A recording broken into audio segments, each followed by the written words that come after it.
Welcome back to Coffee and Conversation. So for all you Audie fans, he is sleeping somewhere. I know, you're probably so used to hearing that. It was a beautiful, warm, sunny day today. No rain. It looked like it might rain this morning, but we got past that. And Audie doesn't know because he has spent the entire day sound asleep. I thought about tracking him down because usually I can find him in his little sleep spots. I thought about tracking him down, picking him up and tossing him out and saying, look, sunny day. But I decided against it. It's like, why tamper with a good thing? My cat is asleep, which means he is not harassing me. He's probably going to get up and want to look at what's going on outdoors. And hopefully it'll still be sunny enough to let him. And if it's not, oh well, you snooze, you lose. So that's what's going on in Audie's little universe. We are going to take a look at the intro, and we will be right back.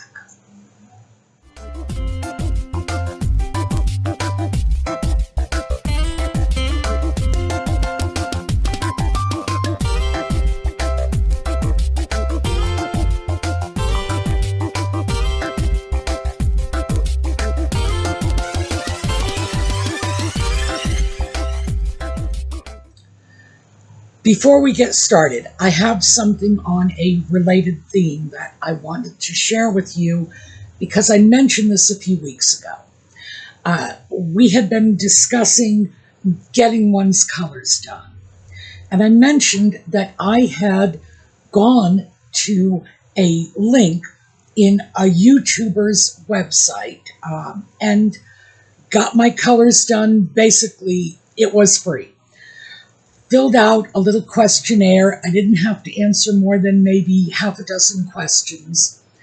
And what I found when she sent me the colors was those were already the colors I was using. And I gave you all a link to her YouTube channel, but I couldn't find the specific link that led me to that color analysis. So I started looking for it because I knew I had it somewhere, and I found it, and here it is. Now, the YouTuber's name is Diana Goss. She has an interesting YouTube channel. She is one of the many fashionistas out there who are doing YouTube fashion content. However, one of the things I will say for Diana is that I don't really get the sense that she's always trying to sell people on something. She provides a lot of free, interesting content in addition to what's on her YouTube videos. And one of them is this quick and easy color analysis. So, yeah, good in my book. And as I say, I don't feel like she's trying to sell me something, which is very important to me, as you all know. So go check it out. This is the link I used. I have not tested it to see if it's still valid. I used this maybe, I don't know, year and a half ago, I'm guessing. But again, I have not tested it, mostly because I already got them to send me this out once, and it seemed like an unconscionable waste of their time to make them do it again. So give it a try. Let me know in the comments if it worked, if you got your colors, and how you like it. Because as I say, it worked fine for me. I got, by the way, this is one of the colors that was in my little color analysis. I got validation that the colors I had picked out were already allegedly my good colors. So I know a lot of you are interested in this sort of thing, but do keep in mind, you can get a very good color analysis for free, and Diana Goss is proving it every day. So The idea of going out and getting your personalized color analysis done for, what, $200? I've seen them go for that much, and they probably go for even more than that. No, no, no, no, no, no. Let's take advantage of our free resources. So, going through the YouTube fashionista channels in order to find this link, which was in fact in my files, and I didn't need to go through the fashionista channels for it. I should have just been smart and gone through my files, because I have one folder in particular that is important information for my YouTube channel, and that's where I put it. Gosh, you'd think I'd go there first, but I didn't. So as I was going through these fashion channels on YouTube, I started seeing common threads. Why? Because we're in June. So what are the fashionistas putting out there? What are the in-trends for summer 2025? What is out in summer 2025? And I thought to myself, you know, we really ought to talk about this, because why are we all so interested in what is in and what is out, when in fact we should be interested in two things. One, what do we like? Two, what looks good on us? Now, in most cases, we are going to find that what we like and what looks good on us have, these two categories have a strong amount of overlap. So, yeah, what you like, 70% of that is probably going to be what looks good on you. Why? Because we like the things that look good on us. Very few of us will go out and say, ooh, I love this color, knowing that it just doesn't suit us at all. Although I have to admit, there are a few colors I really do like, because I love colors, that are just not my colors. But am I buying clothing in those colors? No. Have I ever? No. They are just colors I like when I see them on other people. So the next logical leap in this little chain of events was from dealing with what we like and what looks good on us to how do we figure out what we like and what looks good on us. So we're going to go back to Laura Wade. Remember, Laura Wade was our viewer who told us her little trick. She shared it with us, that she likes nautical fashion. These are the colors she gravitates toward. She has like an aesthetic that she likes, and she pulls the colors from that aesthetic. So, yeah, she likes nautical. And based on what I like, I would have to say, you know, sort of woodsy, because I do like greens and browns. So, if we pull from that lesson, what are the aesthetics that we like? Do you like nautical? Do you like summer beach? Do you like winter skiing?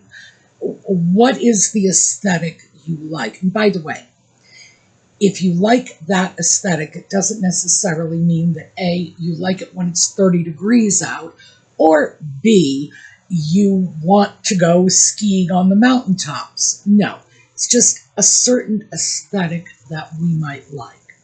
And I do remember that whole ski chalet aesthetic being very popular in the early to mid 60s. It probably goes back to like the 50s. But that sort of ski weekend aesthetic was very, very popular then.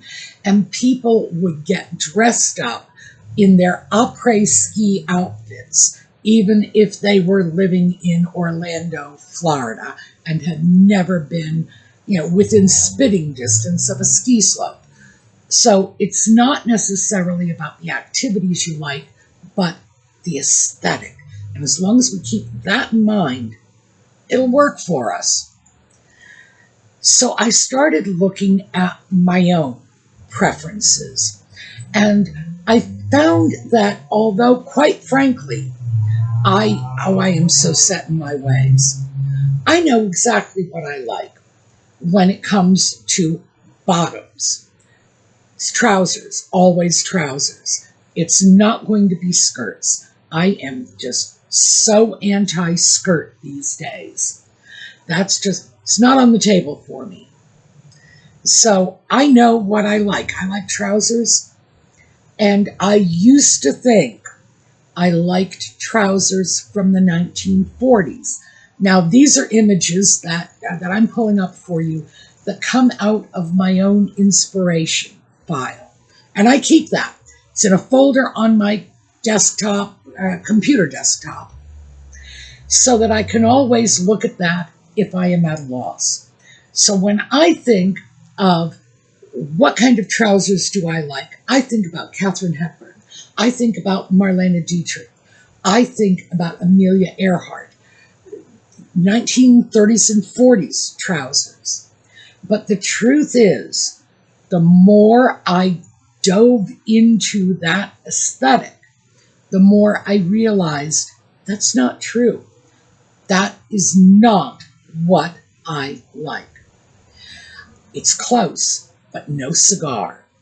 I like the trousers of the 1980s. I really do not like wide-leg trousers. A lot of people do. They're very fashionable these days. They really do not appeal to me. I like basically the same trousers that were fashionable in the 30s and 40s with the high waist and the pleated fronts, but I don't like the wide legs. I prefer the more tapered look from the 1980s. And that was an eye-opening experience for me. And how I came to this, by the way, was when I started looking at my inspiration file saying, I should go out and buy myself a pair of pants in this style. Or I should go out and make myself a pair of pants in this style. Turned out, as I started looking at the actual images of items for sale today, sewing patterns, not just from today, but from the 30s and 40s, and also patterns from today that were reproductions of the 30s and 40s patterns.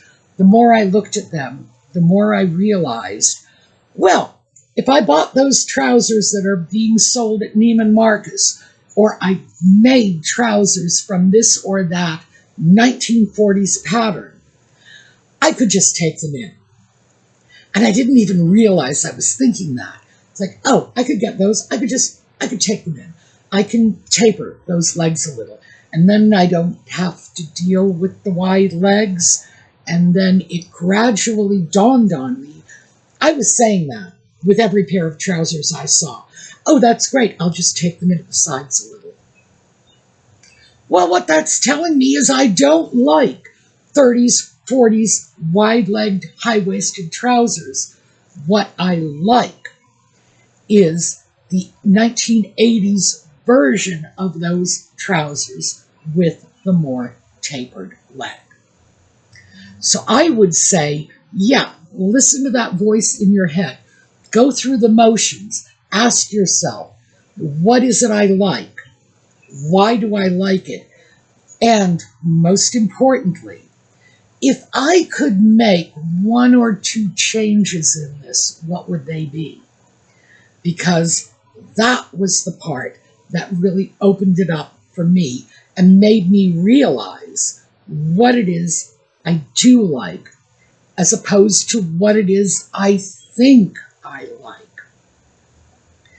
So, yeah, I'm still very, very clear that there are not going to be any skirts in my life anytime soon.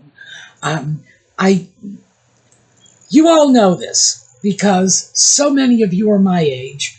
You've gone through the same thing. I don't imagine for most of you it was quite as dramatic as the impact was for me.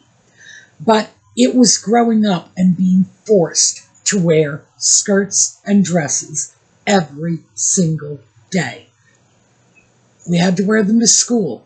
I had to wear them in Boston winters. It didn't matter if it was 12 degrees out, I was wearing those skirts. And they were not only uncomfortable, because frankly they did very little to insulate against the cold, but they were impractical because while I was wearing those skirts, my brothers were wearing pants, heavy corduroy pants. They were warm, and they could do things I could not do. And I was jealous and resentful. So as soon as I had the opportunity to make changes, oh yeah, I did. And those changes are still with me. I still have that aversion to skirts. Now in my old age, I justify it by saying, well, old women fall. And what if I fell and I'm showing the entire world my underwear? No, thank you.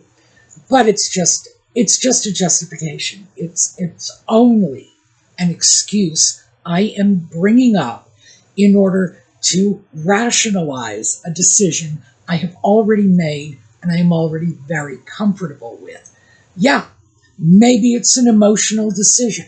Maybe it's a reaction. I was going to say an overreaction. I'm not so sure about that. Maybe it's just a reaction to what I was forced to deal with as a child. But it doesn't matter because it's where I am now, and I am 100% wedded to this decision. I'm not going back on it. So that part is easy. And then isolating the exact type of trousers I like. It turned out to be easier than I thought it was, even though I initially began the process with a completely different idea. Oh, I love 30s and 40s trousers. No, I don't. I love 80s trousers. I even love the trousers from the early 90s. I love 80s does 40s. But do I love 40s in a vacuum? Sorry, I do not. I love looking at them on Katharine Hepburn. But am I going to get a pair for myself? Well, if I do, if a pair falls into my lap, the first thing I'm going to do is take them over to a sewing machine and taper those legs. And that is valuable information. So I started looking at other things. Once I had, literally half my body dressed. I know what kind of trousers I like. Then I started looking at the other half. What do I like? If I'm saying to you, don't be led by trends, go with what you like, at least I ought to have some reasonable understanding of what I like. And when it comes to outer layering pieces, I know what kind of sweaters I like. I love them. I keep buying the same kind of sweater over and over and over again. And I do love them. That's what I go for. So I'm clear about that. Jackets, oh, you show me a man's closet, and that's where I'm going to go shopping. Because I don't really care for women's jackets unless they are based on men's styles. And if I'm going to do that, I might as well just go all out and go get the vintage men's jackets that I actually do like, instead of trying to scramble around and find some substitute in the women's department that might not actually really be what I want. Yeah, so I'm good on that. I got my bottom and my outer layers, and this is where I'm running into trouble. I'm looking at shirts. Shirts, blouses, that portion of your top, the top part of your outfit. And I find I'm at a loss because I have basically 2 shirts in my closet. I have button-down shirts, just that standard, it looks very menswear, and t-shirts. Some of them are long sleeved, some of them are short sleeved, some of them are Henleys with, you know, a little button plaquette running up the top, but they're all basically t-shirts. So that's where I'm kind of stuck. And I think to myself, is that it? When you look at all of the styles of blouses, shirts, upper garments available to women today, because remember, I not only have what is available today, but if I go to the vintage market, I have what has been available. Well, I was going to say for the past 100 years, but that's not really. I can go back 1,000 years if I want to. I can go back 2,000 years to the cowl neck pieces of the ancient Greece fashions. Why? Because I can sew. So, yes, I have all of fashion history available to me. Am I going to go off and get some fancy Elizabethan ruff? No, I'm not. Am I going to go get a medieval peasant blouse and cinch myself in with a corset? No, no. That sort of girl pirate look does not appeal to me. And even if it did, oh, I gotta tell you, that time has passed. That's cute on teenagers, but at my age, it's just weird. Just like, what is wrong with grandma and this look? But I do literally have everything that has ever been designed available, as we all do. We are not limited to what's out there and available today. Because again, we have the vintage market. And if you can sew, you're not even restricted to the items that are available in thrift stores, on eBay, on Etsy, wherever you go for your used clothing. Thread up. Oh, gosh, I'm going to have to do a video about that because I did recently buy some stuff from ThreadUp. And they are not sponsoring this video. You know I won't take sponsorships. But I actually enjoyed my experience shopping with them. So I will have to share that with you. So it will be like a review, unsponsored, unbiased. Because I'll give you the downsides too. That's for a future day. But wherever you go, you know, you have all of these fashions. If you can sew, you have even more than that available. So this begs the question, 2,000 years of Western fashion. Why is it there are 2 shirts in my closet? Why is it that everything in there is either some variety of t-shirt or some variety of men's style button-down shirt? I don't have an answer for that. Well, okay, I'm working out a tentative answer. I think it is because I got lost somewhere along the way. I think it is because I didn't know what I liked, and I sort of defaulted to t-shirts, which are easy. Let's face it, if you need a shirt, if you're looking at your closet and say, I need a shirt, there are no shirts in my closet. And let us assume a shirt gremlin came along, stole everything out of your closet, and you said, I need a shirt. I think most of us would start with a t-shirt. That is probably the logical beginning point. It is simple, it covers our body, and even if it's not the height of stylishness, at least it's fairly acceptable, right? So I think I have defaulted to t-shirts, and then when I want to sort of upgrade, I almost said elevate, but you know how I hate that word. When I wanted to upgrade a notch or two, then it was button-down shirts, because they are a little less outdoing the yard work level casual. I would not say they are dressy. They are still casual within that overall scope of casual. Could you wear it out to lunch with friends? Could you wear it to tea with the Queen? Absolutely not. So, casual, but it's still default mode.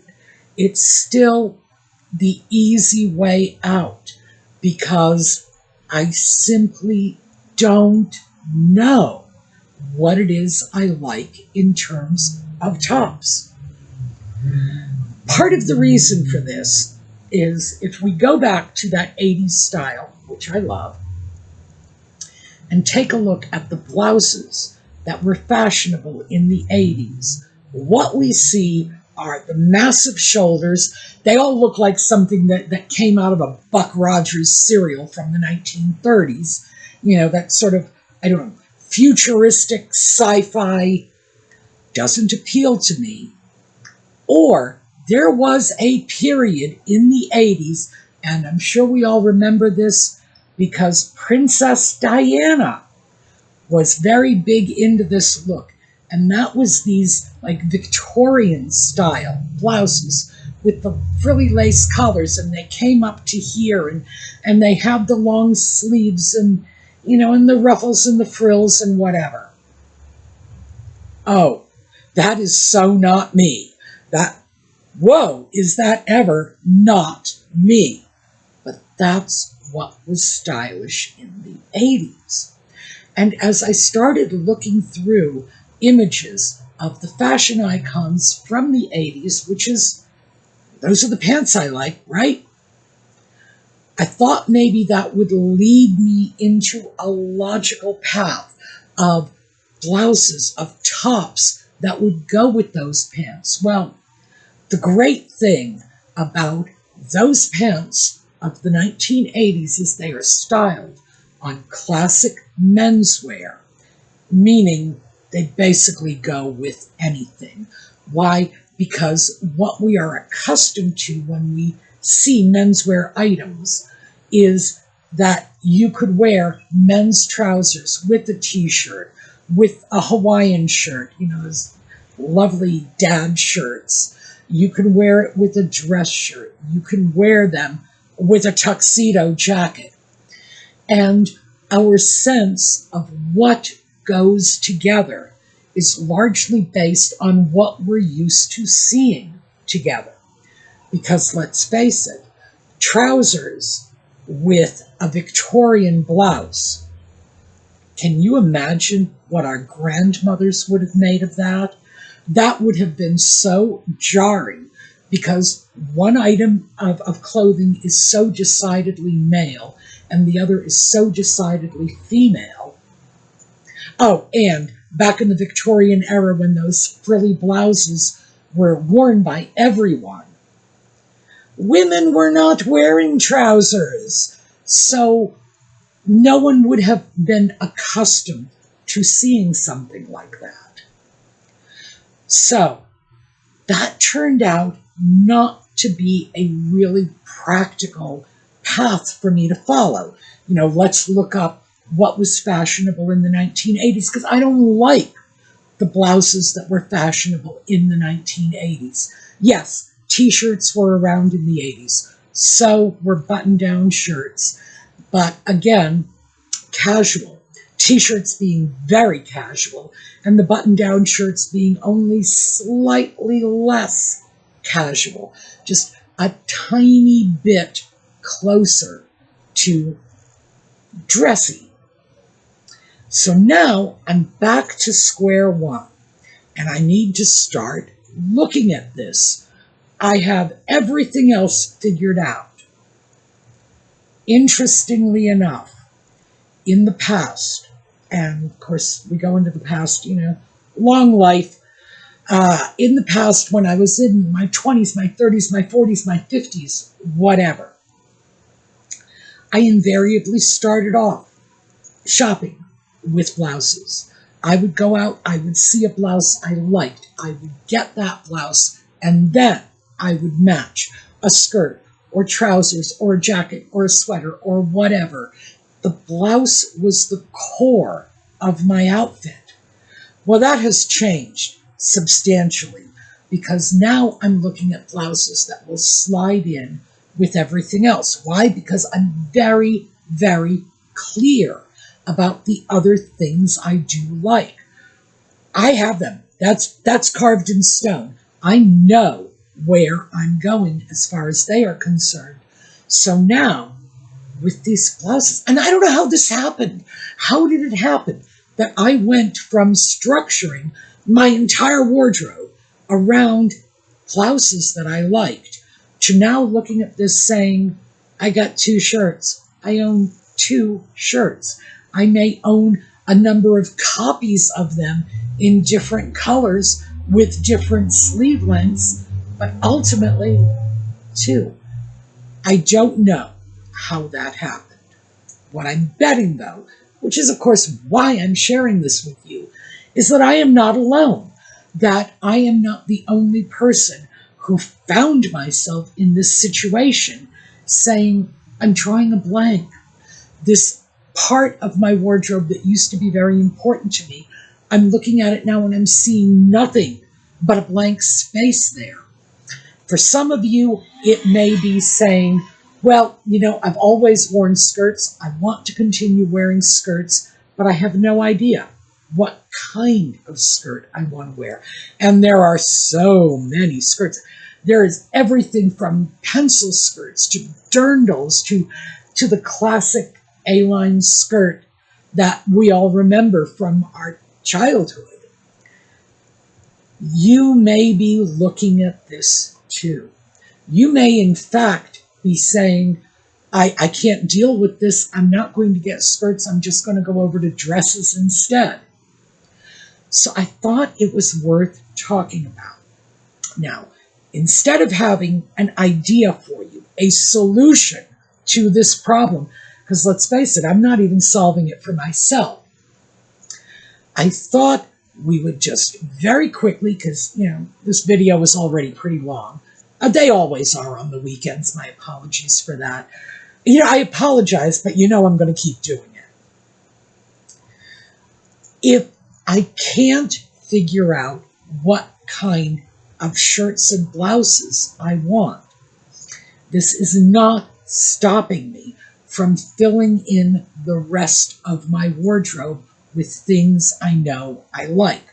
So that's the number 1 lesson to take from this. If you don't know what kind of skirt you want, I would say don't sweat it until you really have to. You know, deal with other things first. Who knows? Maybe when you go off and find this great blouse somewhere, you will see it on a model, on a mannequin, in somebody's Pinterest page with a skirt, and that will click for you, and you will say, that's the skirt I like. It's not working for me so far, but then again, I really didn't expect it to. But I am becoming comfortable with the fact that I may have to live with those 2 shirts, and that's it, for a while, until I figure out what else I ought to be dragging into this. What else might work for me? What else might I like? And I also have to ask myself, am I going into menswear because the rest of my wardrobe is largely, although most of it is women's or women's or unisex, let me put it that way. A lot of things are men's. I've talked about that. I shop from both sections equally. But maybe what I need to do is walk away from that and start looking at more feminine styles. Because if through most of my life I was not, I've never been accused of cross-dressing. Let me just throw that out there. I was never completely locked into menswear. And maybe I'm starting to force that on myself. Maybe because I'm looking at the trousers, which although they are women's trousers, they are based on menswear designs. Maybe that in combination with the unisex things, the sweaters, the sports jackets, maybe I'm just narrowing my options myself this way. Maybe I need to look at more feminine styles. And maybe something will come to me.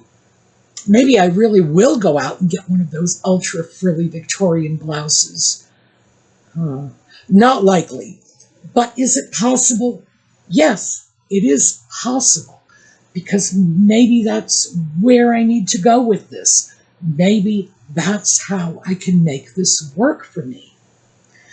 So that was like the big takeaway was, deal with what you can deal with, and hopefully the rest will fall in place. And the other thing is, don't sweat the trends. There's no need to be worried about what is fashionable this year, what was fashionable last year and is no longer trendy this year. Maybe all we really need to look at is, what do we like? And to heck with when it was fashionable. And most of the stuff in my closet would be just as much at home 40 years ago as it is today. Well, I'm not sure it's at home today. Maybe it's stuck in the 1980s. Maybe that's the reality. If it is, I'm okay with that. I like it. So that's what I wanted to share with you all. And it's just sort of a ramble about trends, about how I managed to get through basically becoming one with my wardrobe, with the exception of one tiny little category, and now struggling to deal with that. I am going to find a way through. And of course, I will show you what ends up happening as we go there. If I buy a new blouse, a new shirt, a new button down, I don't need any more of those. I am going to show you so that you can see where this path is leading me. And maybe I really should think about something that is high contrast in that style. Maybe I need to look at what is so decidedly women's wear that it could never be confused with menswear. Maybe that would give me a great contrast. Maybe that would make things interesting for me. But most importantly, maybe I'd like it. All right, that is what I have for you today. The bad boy did not show up. And because I am filming this a little later in the day than I usually do, it is starting to get a little dark out. So I have a feeling there is going to be no outdoor time for Audie today. Poor baby will have to get over it. All right, we're going to take a look at a slideshow on the way out. I hope to see you all again tomorrow. Thank you so much for being with me today and listening to my ramble. So, we're going to go now, and in the meantime, have a terrific day.